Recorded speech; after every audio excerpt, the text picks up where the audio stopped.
Welcome back, everybody, to the Informed Homebuyer Podcast. I'm your host, Rich Curtis, and as always, I have my co-host with me, Dave Miller. How you doing, Dave?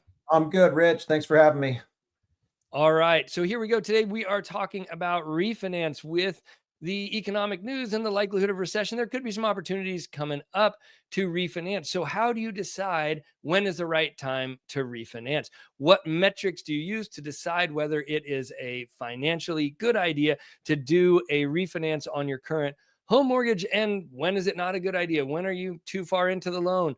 Or when may you might want to wait a little and see what happens? And when is it the right time to jump in right now?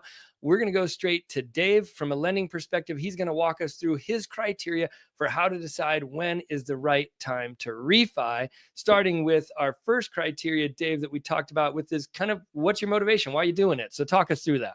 Yeah, and so motivation to refinance, and there's really two different types of refinances that people do. There's a rate and term refinance where you can build in your cost to refinance and you're basically just lowering your interest rate and your payment.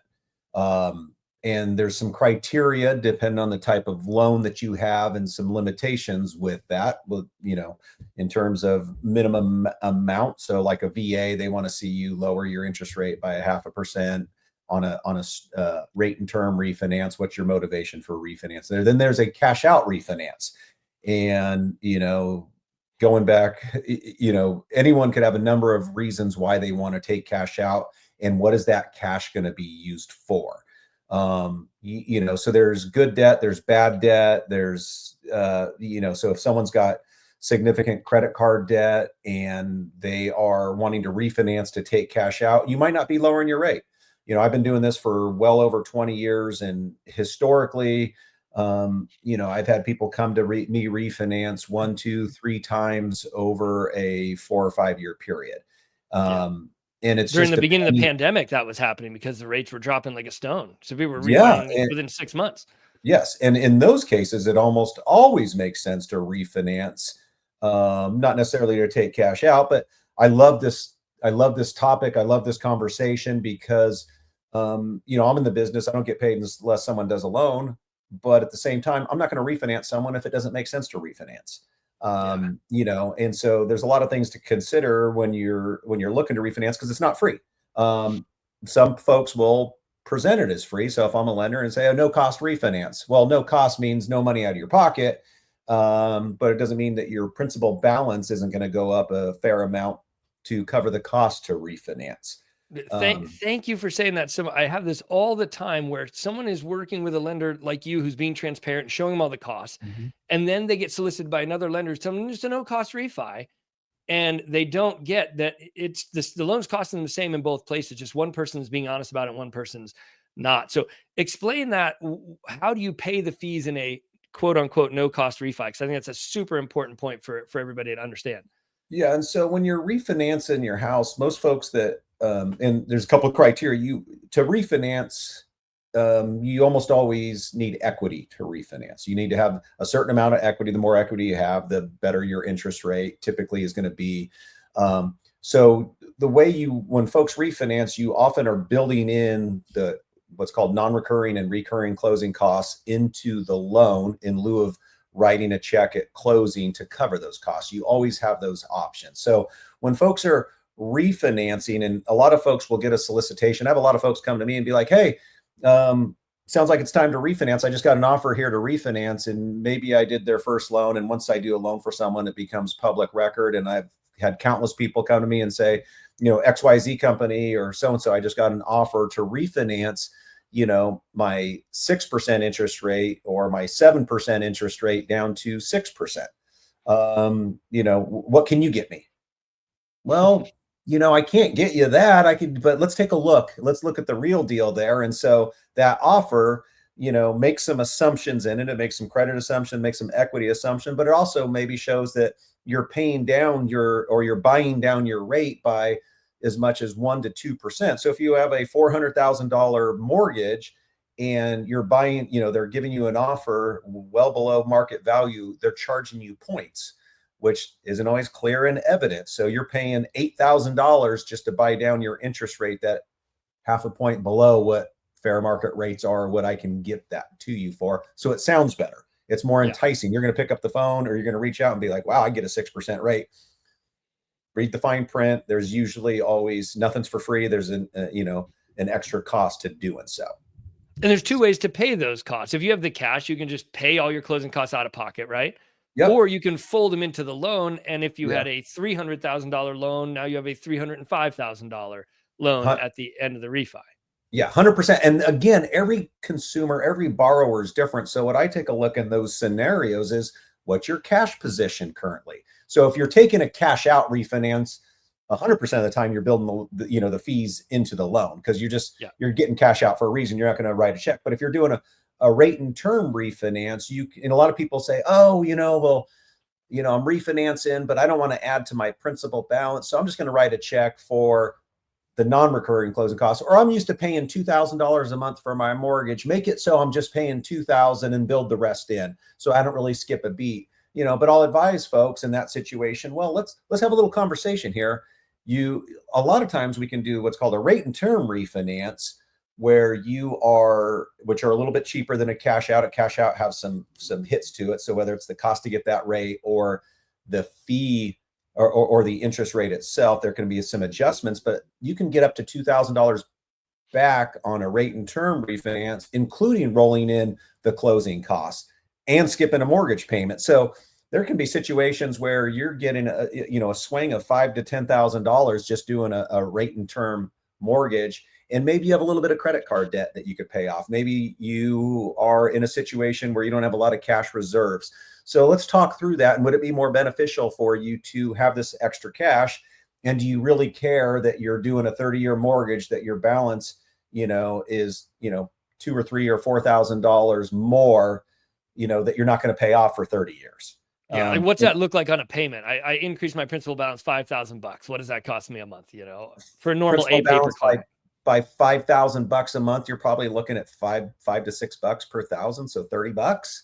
Yeah. So in an environment like this, an economic environment like this, with a bunch of craziness and instability, and we're encouraging our clients to have an aggressive emergency fund, build up an emergency fund, have 6 Yes. months or more of money Yeah. in the bank to cover expenses if you lose your job or if things get crazy.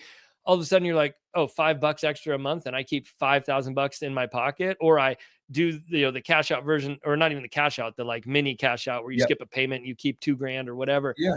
What's $2,000 you can throw into the high yield savings account, into your emergency fund in an environment like this. Who Yeah. knows? Like someone needs an emergency surgery, you break an ankle, you can spend more than $2,000 on a surgery. Having that money in the emergency fund may be more valuable to you than $5 a month. And those are the kind of conversations Dave's Yeah. really good at having and walking you through that decision tree, because there's not a one set perfect fit for everyone. Yeah, and I think part of that process too, Rich, is, there's other things, maybe you've been thinking about new paint or carpet and it's going to be $3,000. You don't want to take it out of build it into your house, you're going to get the value out of it.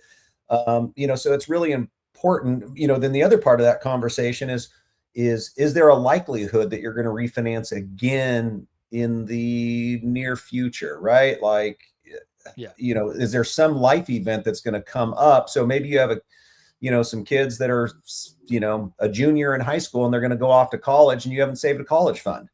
Like, let's not wait and push that off. Maybe you could take some of that money now, avoid refinancing, because you don't know where rates are going to be. So there's going to be a long conversation I'm going to have with someone about what your motivation is, why it makes sense to do it one way or the other, or provide you with options and let you as the consumer decide, but really get you thinking about things that you didn't think about. And it's really important to know ahead of time, because you don't want to refinance and do one thing and say, shoot, this is done, 2 months or 6 months later, I wish I had done something different.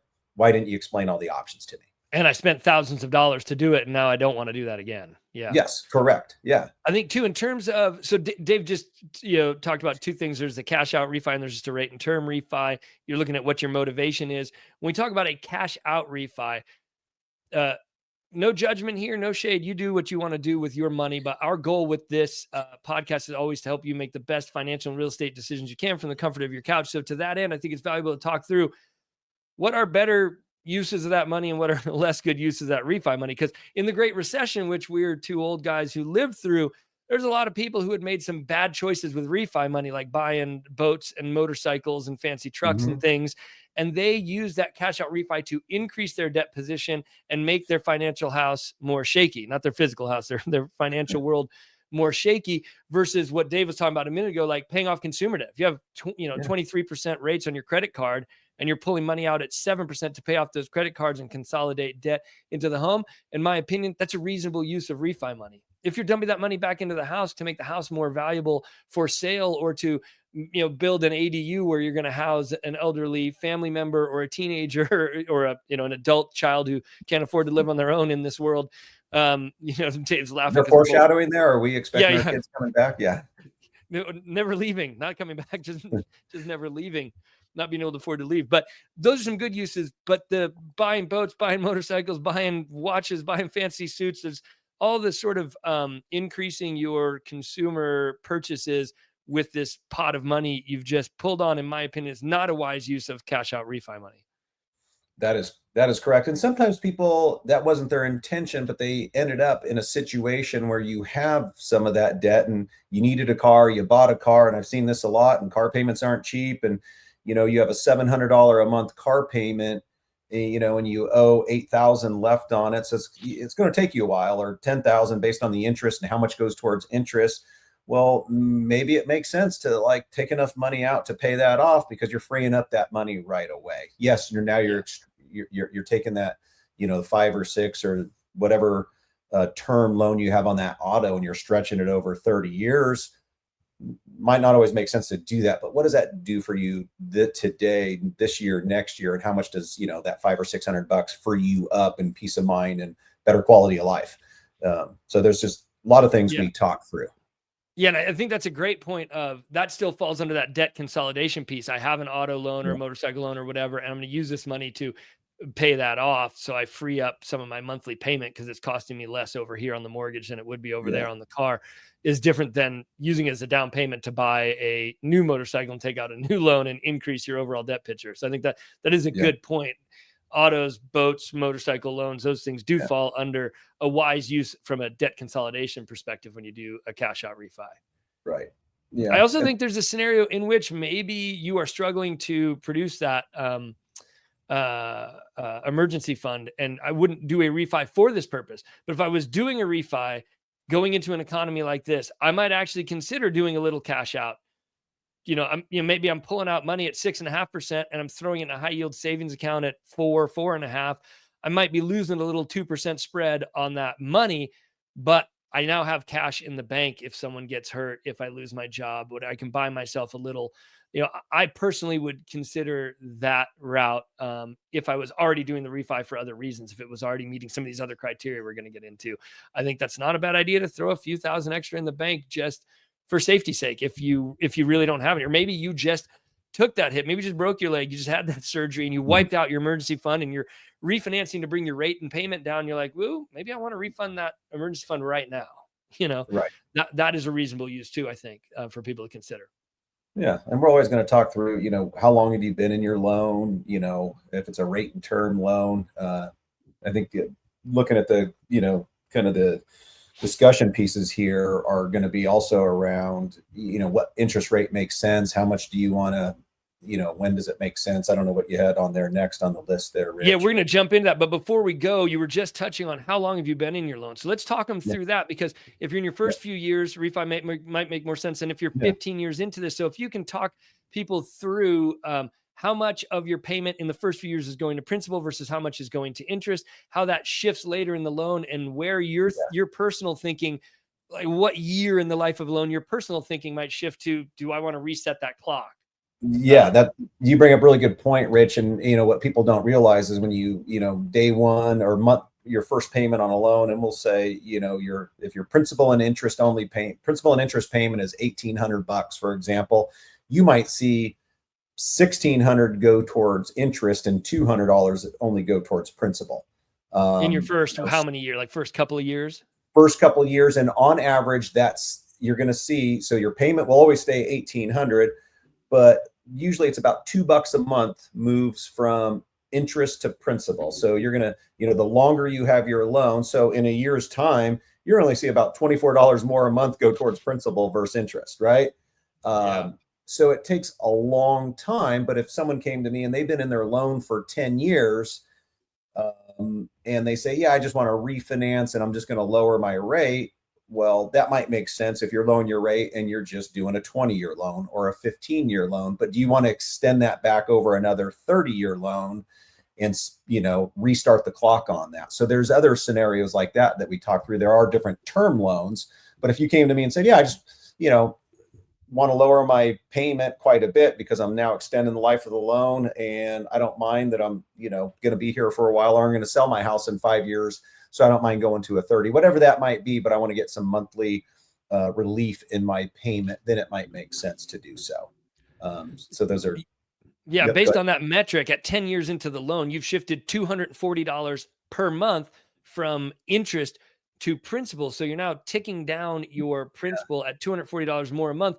All of a sudden, you're like, well, I'm going to save $100 a month on my monthlies, but now $240 less goes to principal in this forced savings account and future wealth for myself. yeah.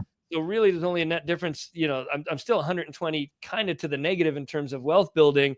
All of a sudden all those metrics change versus if you're in the first 5 years of a loan, who cares? Right. And especially if you say, I'm going to sell my house in 5 years anyway, well, don't refinance, because when you go to sell your house, your principal balance is going to be way less than, that $100 savings per month, based on that scenario that we're talking about.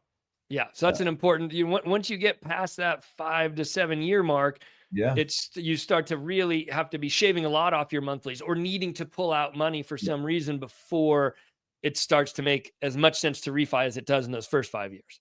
Yeah. And the other thing that I also do for clients is there's what's called an amortization schedule. So if maybe you're at that 5 or 7 year mark and rates are significantly better, we say, okay, well, let's refinance. Okay. And then we can do a 30-year, but we could still keep you on that 23-year path, or whatever you're on, to pay it off. So you could pay this much extra towards principal. If you wanted And to. if you Yeah. wanted to, you don't have to, or you could take that delta, which you've heard me preach a lot. So, say you're saying $300 a month that you're saving, instead of applying that towards principal every month, put it in an account, use it, don't touch it. If you're disciplined enough, at some point in time, you could write a check and pay down your principal, and maybe do what's called a recast that time, or use that money for other things. Or when you get down to maybe 20 something years, you're letting this account grow and you want to pay off your mortgage, you could write a check to pay off your mortgage, but you're not forced to, because once you make an extra principal payment on your mortgage, you don't get that money back until you Yeah. sell or till you refinance. You don't I get to love use it. that. I love that point. I love that idea because so many people struggle to start investing, like investing in the stock market, investing for retirement. And when you look at this and you say, okay, well, I just did a refinance and I saved $100 a month. If you were comfortable paying what you were paying before, take that $100 a month and dollar cost average that into the stock market. Right now, we've seen a lot of volatility that comes with some pain. That also comes with some opportunity on some of these low days. If you were sitting with an extra $100 a month that you've been saving up, you can take advantage of some opportunities, right? Or if you're Sure. struggling to fill that emergency fund up to a 6 month emergency fund, there's $100 a month you can Yeah. put into that. It's almost always, in my opinion, and this may be a hot take, as Yeah. the kids say these days, Dave, but it's always, in my opinion, better to take that delta and put it somewhere else rather than pay extra on your mortgage, Sure. because you can always pull it out of wherever you've put it. You can pull it out of your your high yield savings account. You can pull it out of your investments and pay it down on your mortgage if you need to at some point because you're hurting, but you can't get it back out of your mortgage easily to use it for something else. So No. I think that's a really important point and a benefit of taking advantage of a refinance when you have the opportunity. Yeah. And again, always talking through the cost and the recapture rate for that refinance. And, like you said, there's nothing's for free. There's a cost associated with it. And are you paying it or are you building it in? We'll talk through that. Yeah. So that's criteria number one. What's your motivation? Why are you doing this? And make sure you talk through all the scenarios and get good expert advice. Don't just try to do this on your own at home because it's just way too nuanced a thing to figure out on your own. Get some good advice to think through these scenarios and decide which one actually works best for your family. Criteria number two, Dave, maybe you can talk about real quick. And we've done a whole podcast on this, so we don't need to go too deep, guys. We're just going to talk about criteria number two is, do you even still qualify? And this is something we have talked about in the past when people use that horrible aphorism that makes my skin crawl, like, date the rate and marry the house. You can just Mhm. refinance in the future. We always Yeah, talk about, well, pump the brakes. Will you qualify in the future? Are right. you going to retire, and then you won't qualify because you don't actually have income? Do you have stable employment? Those kind of things. So, Yeah. the criteria number two is just, do you qualify? Maybe give them a brief rundown on what you need to do to qualify for, your average refi, and Yeah. include in that maybe the, sort of maximum loan to value, because you mentioned needing equity. How much Yeah. equity do you need minimum? Yeah, and you bring up a really good point, and I think the one thing I missed on the previous bullet point, and I'll talk about it here, is A, you need equity, the value of your house. So either significant amounts been paid down or you've had appreciation. And so when we talk about qualifying for a loan and the cost for that loan is based on your loan to value, how much you owe versus the value of the home. We say the value of the home, fair market value or value determined by an appraiser based on similar homes that have sold in a specified time period that determines the value of your home at the time of refinance. Is your income such that your debt to income ratio is below a certain level? And if you're doing a cash out refinance, and a lot of people have done this where they didn't qualify, but you could use money from the cash out to pay off debt that allows you to qualify. And so that's a situation where we talked about you have a bunch of consumer debt or whatever that might be, that you can use the money and say you're bringing out 10, 15, 20,000, you're paying off consumer debt that costs you $1,000 a month. That's significantly going to help your debt to income ratio, because that 20,000, from a person's alone, it's going to cost you $120 a month on a mortgage versus the $1,000 that you're paying on the consumer debt. So you just freed up $800 that goes towards your debt to income ratio. So we do that to figure out, does that help you qualify?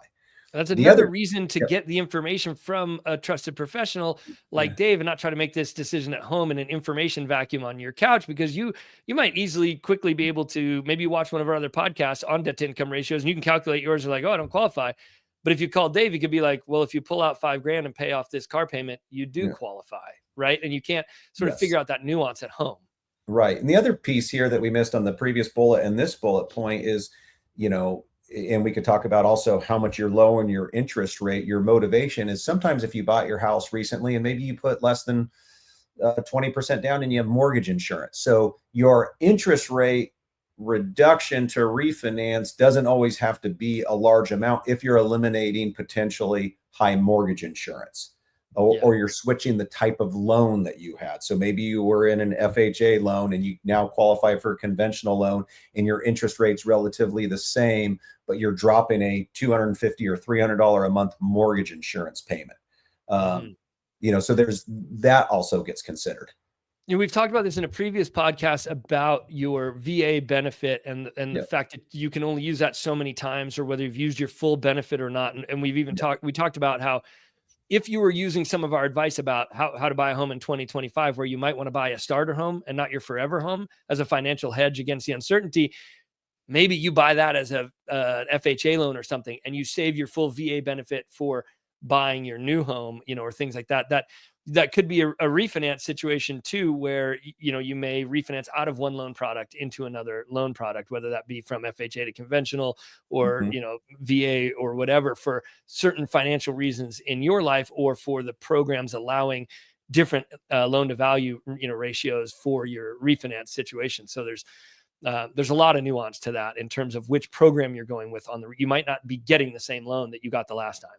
right. And we talk through that. We understand if you're a veteran, if you have access to VA and rates are the same VA versus conventional, and let's go to conventional so you could use that VA. Maybe you could keep that home as a rental. Now you can do 100% financing on your next owner occupied versus having to put money down. So again, we mentioned that on a previous podcast, Rich, but a lot of things to talk through and just making sure. And it doesn't take very long, folks. Here, like 10 or 15 minutes on the phone.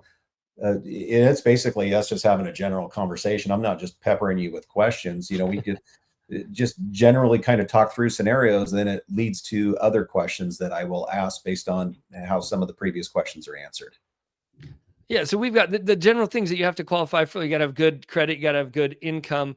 You got to have a little bit of reserves. Not be tapped out on day one, and you have to meet the sort of loan to value ratio requirements. And those are different actually between a purchase money mortgage and a refinance. So talk about that.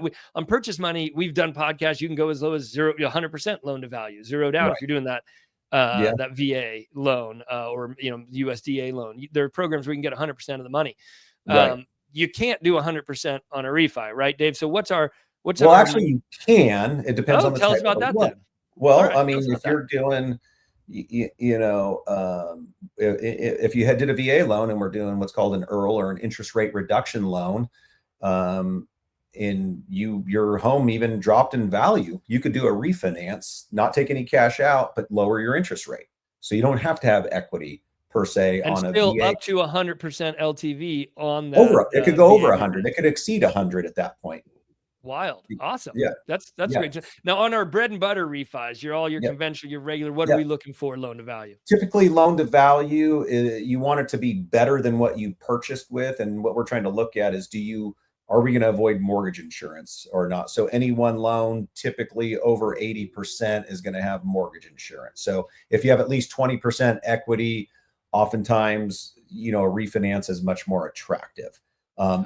And then there's pricing breaks based on the amount of equity you have. And, in the last several years, we've seen big increases in value. So someone that bought their house, 4 or 5 years ago, maybe you bought your house for 500,000, you put 10% down, but maybe that house is worth 650,000 now. So now all of a sudden you have a lot of equity that you get to use to leverage for the refinance. Um, And you get an extra benefit because we're going to talk about sort of yeah, some qualifications of yeah, how much interest rate you want to drop, how much money you want to shave off your payment. But in addition to that, you shave additional money off your payment by now eliminating mortgage insurance. Some programs don't give you the yeah, ability ever to eliminate mortgage insurance unless you refi. So right. this, in some cases, like in FHA, it's Yeah, baked in. You're doing it right.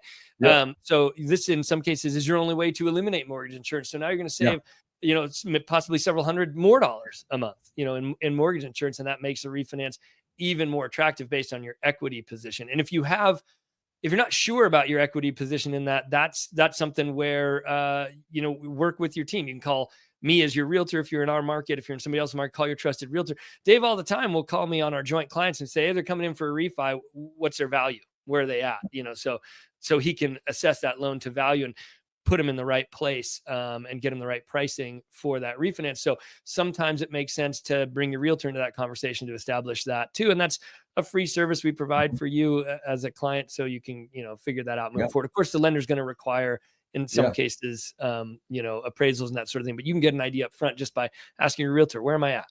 Yep. And to that point, you're doing a cash out refi. You come to me, hey Dave, I want to remodel my kitchen, do this, that. I want to do a cash out refinance. So your value actually is going to go up. But you also may be in a position where, yeah, I want to do this. I want to enjoy it. I'm going to, plan on selling my home in a couple of years down the road. Well, hey, call Rich, because before you start, moving walls and doing stuff, find out, yeah, you want to enjoy this, but what's this going to do for your resale value? Don't Yeah, if you want go to go over. deeper on that, we have a video on the channel called 11 Things Not to Do Before You Sell. Watch that one. Right. So, if you're converting the garage to a fancy game room or something, when you go to, so there's just certain things that you want to talk through before you do that. So that's where we, as a team, we work together. Absolutely. So, first criteria was, what's your motivation for the refi? Second criteria was, do you qualify at all to do the refi? And like Dave said, 10 to 15-minute conversation, you can wrap both those criteria up with him. Our third criteria, Dave, is speak to, when is it worth it? I think this criteria is kind of the first one that people at home are going to use before they bother to pick up the phone and Yeah. call you. How much of, so if I'm sitting at home with a 7% or 7.5%, 2022, 2023 interest rate, what do I want to see the rate get to before it makes sense? Do I have to go down a quarter of a point, a half a point, 1 point, 2 points? What am I looking for before it's even worth having the conversation? How much interest rate should I be looking to shave off, kind of bare minimum? Yeah, I think Rich, you bring up a good point here. And typically, and there's other criteria involved with that, but typically, once you save at least a 0.5%, it used to be a full percent years ago, but we were talking the home values were way less, and the costs haven't gone up exponentially to refinance versus the value of the homes.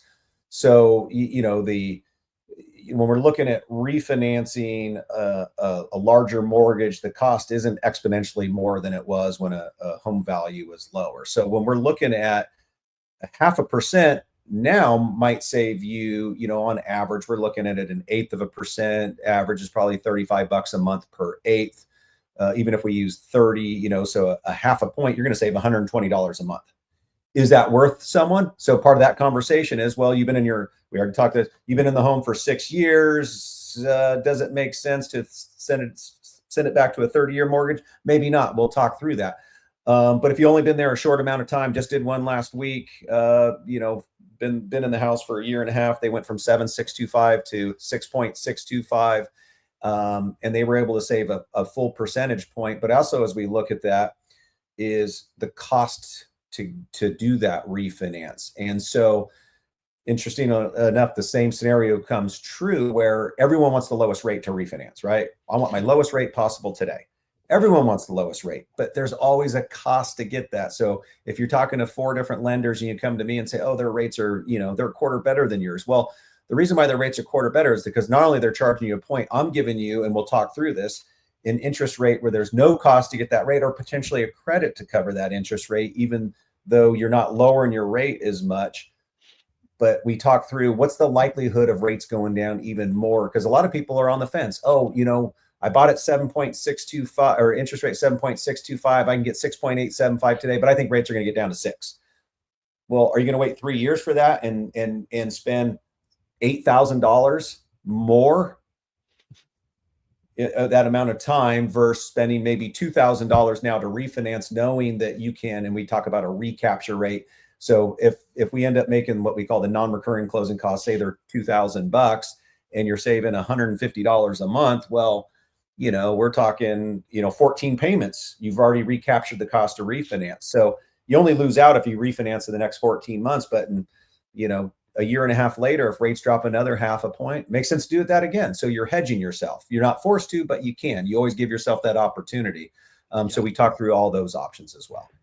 And again, in a falling interest rate environment, like through 2020 and 2021, people refinanced 3 times in that, in that period. Some of them, just because it was so good, just kept dropping. Why not? Like when you go from 6% to 5% to 3%, it makes sense to just keep chasing that rate down. Right. And when they refinanced each time, they didn't know it was going to get so much lower. Otherwise, we would have said, hey, let's wait a little bit. We just don't know what the future holds. Right. So, and that's where sort of hedging, and we'll get into that later about sort of cost versus interest rate.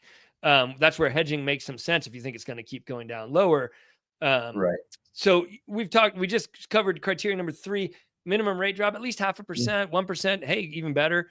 But at least hit 0.5%, and you'll probably get to this next criteria, which, in the past, I always would think about this criteria number 4. What's the minimum amount of money I want to shave off a month? And for myself personally, sort of as an emotional decision, I always worked with, I'm not refining if I'm shaving off less than $100 a month. That was kind of mine. Dave, you have some more sort of nuance to that. And we just went over the 0.5%, we get you about 120. So if you're following that rule, you kind of naturally hit this rule. But how do you talk people through this? How much money am I shaving off a month business? Yeah. And it really comes down to how much are you extending out the life of your loan? We kind of talked about that a little bit. Doesn't make sense to save $100 and go through the cost if, there's some criteria, if you're going to sell in the next 2 years, if, you've been in that loan for a significant amount of time and you're shifting the money back from principal to interest. But what does that $100 do for you a month, or $120 do for you a month right now? Right? Like, how important is that? And so we kind of talk through, and then also, again, not to jump ahead, is do you spend more because you have enough equity to lower your rate even more because you really need that financial freedom on a monthly basis? And I think the main point here is that there's no sort of flat standard patent real estate advice that is good advice. As you can see, as we talk through the nuance of this, all this depends on you. I remember, as we're saying, 120 bucks a month, it hit me that the college meal plan in the dining hall was $119 a month when I went to college, right? My dad and my mom were helping me get through college. And at that point, if they could refi, does 120 bucks a month matter to you? Well, all of a sudden I got a kid in college that buys his food for the entire month at 120. Maybe that $120 does matter in that scenario. And maybe if you're retired and you did pretty good for yourself, and maybe it's 200 that matters. Or if you're Right. in year 3 of the loan, $120 makes sense. And if you're in year 10 of the loan where you've shifted that $240 from interest to principal, saving $120 actually is potentially a net loss for you. And if you're approaching retirement where you might be tapping into that equity, maybe it's not the right time to do it. So there's a lot of nuance to that in deciding. You can't just say $100 a month is a good refi. It's where are you at and what does that mean for your life and where are you at in the life of the loan? All those questions have to be asked. And that's why it's good to not try to sort of muddle through this at home, but get on the phone with a trusted professional lender to walk you through all those questions. And if the lender you're on the phone with isn't asking those questions, isn't going into that level of detail, if they're just like, hey, yeah, I can get you no cost refi today at 6%, let's go. Here's the application. Hang up and call someone who's asking you some more questions. I have a whole video on the channel about how do you pick a realtor. I guess I should do one on how to pick a lender, but the Yeah. answer is the same. If you ask, is now a good time to buy or sell? And the realtor says yes, and that's the end of the conversation, you're on the phone with the wrong guy or girl. If they Yeah. say, well, tell me a little bit about your situation, let's figure out if now's a good time for you to buy or sell. Let's figure out if now's a good time for you to refinance. Then you're on the phone with the right man or woman to help you through this process, because this advice has to be tailored to your specific life and financial situation. Yeah. And I've told people numerous times it doesn't make sense to refinance, and I don't get paid a dime Right. if they don't refinance, but I'm happy to do so. I always want to do what's right. We want to do what's right. And it's pretty easy to uncover and walk people through that. And, sometimes people need to, if you don't do this all day, every day, like we do, you don't know. So if you get some offer, it looks great, things aren't always as they seem. So it's really good to come to a trusted source, talk through it, and see if that truly does make sense. Absolutely. So that was criteria number 4, sort of how much should I drop? And that is kind of a personal question. And we can walk you through that. Our last criteria on the list is, Dave already kind of alluded to it, is recapture time, meaning how much money I spent to get the refi versus how much I'm saving per month. How many months until I'm in the black? How many months until I'm positive on this? Dave, do you have some recapture time targets you're aiming for? And does that recapture time target change depending on the interest rate environment we're in, whether we're close to historic lows or whether we're really high? Does your opinion of recapture time change? Can you talk us through that? Yes. And so always ask, how long do you plan on being in the home? So that's going to have some criteria. And if this is your, forever home and you've been there for 5 years and you think you're going to be there another 25 plus years, so then the second part of that question is going to be, where are interest rates at that time? And do we expect, at least in the reasonable foreseeable future, what we know that rates are going to get much lower, or the likelihood of you refinancing again? In today's environment where we are unfortunately spoiled, a lot of us have seen a high 2 or a low 3% rate. You and I have talked about that in other podcasts. We don't think rates are going to get there again, but we think at some point in time, rates can maybe get with a front number of a 5 at some point. We don't know when that's going to be. So we talk about the recapture rate and when you might refinance again. So if there's when people are qualified to refinance today and they could lower their rate a half a point, that's where we start having a conversation. And does it make sense to wait 3, 6, 9, 12 months? Because rate might get lower. We just don't know. So at that point in time, we make a decision. Hey, you already know you're saving a half a percent plus. The cost for that refinance is going to be non-recurring closing costs and recurring closing costs. Not as much worried about the recurring closing costs, because that's money you're going to pay anyway for prepaid interest and taxes. The non-recurring closing costs, if it's going to cost you $3,500 or $4,000 to refinance, let's maybe, and you think rates might go down in a year or two, but no guarantee, but we could relieve you $250 a month. Let's take a slightly higher interest rate where it doesn't cost as much, and we could even do a lender credit towards closing costs. So now maybe it only costs you $2,000 a month to refinance, but your rate's, a half a point instead of 3/4 better. But you're hedging yourself that in a year and a half time from now, or 2 years from now, rates do drop another 0.5%. You pull the trigger. But if they don't, then you're saving yourself $250 a month for as long as you have that loan. So it gives you a hedge instead of waiting, because there's just no guarantee. And for, if you could save $250 a month, but you wait 10 months, you just wasted $2,500, right? Like, That's one Yeah. of the things that we talk about, just in simple math terms. How long are you going to wait before you pull the trigger, and how much did you miss out on? But if you pull the trigger now, you save $2,500. It only cost you $2,500. You refinance again in 10 years. You didn't really lose anything.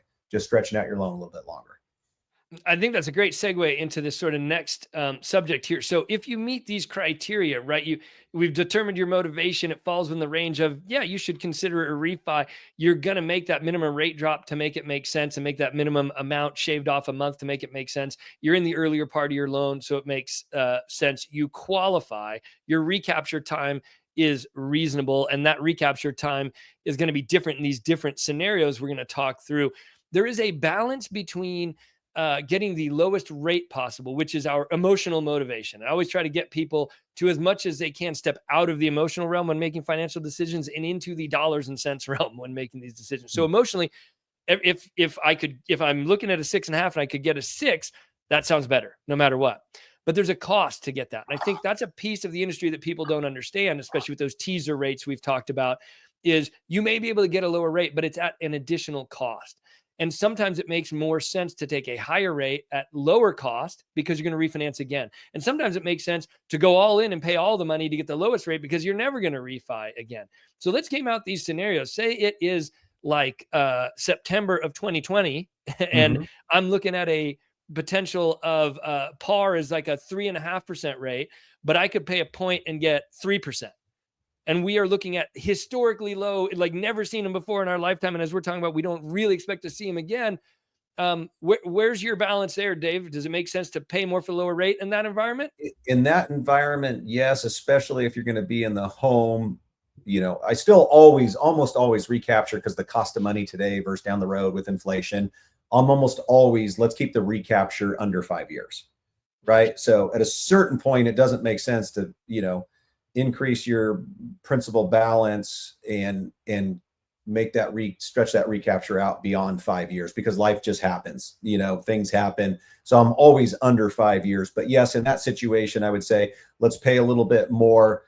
The likelihood is, really, really low that you're going to end up refinancing again. And you told me you're going to be here for another 20 years. Let's just do it now. You build it into the loan and you're done. You're never thinking about that again. So in that situation, yes. So we're typically, I might be wanting a 12 to 24 month recapture. I'm looking at a 36-month recapture to get a 3% rate. Yep. Who cares? Let's do this because we're darn near at the bottom, or at least you never know. I didn't think we'd Yep. get there in the first place. It could happen, but Yep. this is so good, it's worth taking on a little extra recapture time for. Yep. I agree. And then the other, flip side of that is, a lot of times when people bought their home, if they didn't work with me, at the time, they want to get the lowest rate possible. Maybe they paid a lot of points up front. Well, if you bought your home a year ago, I probably would have said, well, don't pay a point to get your rate down from 7.5 to 7.25. You can afford the payments a little bit more. Let's save that, $6,000 now. Don't use that to pay it down or whatever that is. Good chance you could refinance down the road. Let's save that money now. Yeah. So Because, fast forwarding to an yeah, interest rate environment like today, which is the opposite, where we're at yeah, today with the insanity in the market, we're at like yeah, 7% again.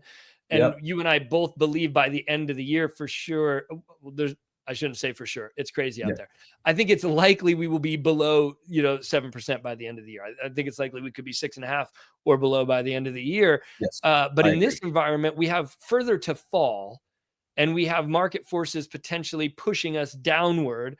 uh, I would be looking at a different take on recapture time. So in this moment, what do you like for recapture time when the likelihood is, oh, I might get wandering eyes again and be looking at another refi 6 months or a year from now? Yeah, How should I be hedging on both recapture time and amount I pay? If I could go from if I can get 7.5 at par, which is, no fees, is it worth me paying a point to get 7? If I get 6.5 at par, is it worth paying a yeah, point to get 6 in this yeah. environment, or is it not? Should I be hedging Typically, more?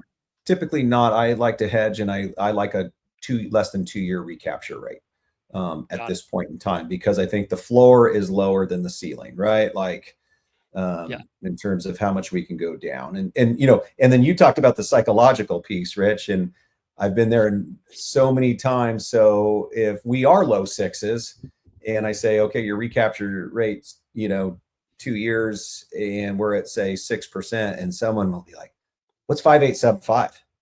Well, that's going to make your recapture rate 4.5 years. Yeah, but I like that. Like, it just Yeah. doesn't make sense. But that's a psychological But piece. it And you feels know so what? good. I can It say feels at the so good, cocktail party right? that I've got a 5% rate. Right. Yeah. Yeah. And what interest rate do you have? And that's the other thing too. People talk to people, what interest rate oh, I just refinance. Oh, wait, what interest rate you get? It's Yeah. all relative. Like, And by the way, even in the industry, we're subject to this too. I can't tell you the number of times Dave and I have been working together 20 years where I call him for a refi and I'm like, oh, but Dave, I could get this point. And he's like, but you already know the answer to the, let me walk you through the math for the 600th time, Rich. That doesn't yeah, make sense to get that rate. So like everybody is subject. We're not on our high horse being like, oh, you're so silly to be emotionally swayed by that rate. We are too. And we always have to walk it back to the numbers and do the math and to even convince ourselves, hey, this doesn't make sense. yeah. So in an interest rate environment like this, Dave, is it safe to say that you'd be wary of paying significant points to reduce the refinance rate in this environment? Yes, 100%. I would not advise of that. Yes. Yeah.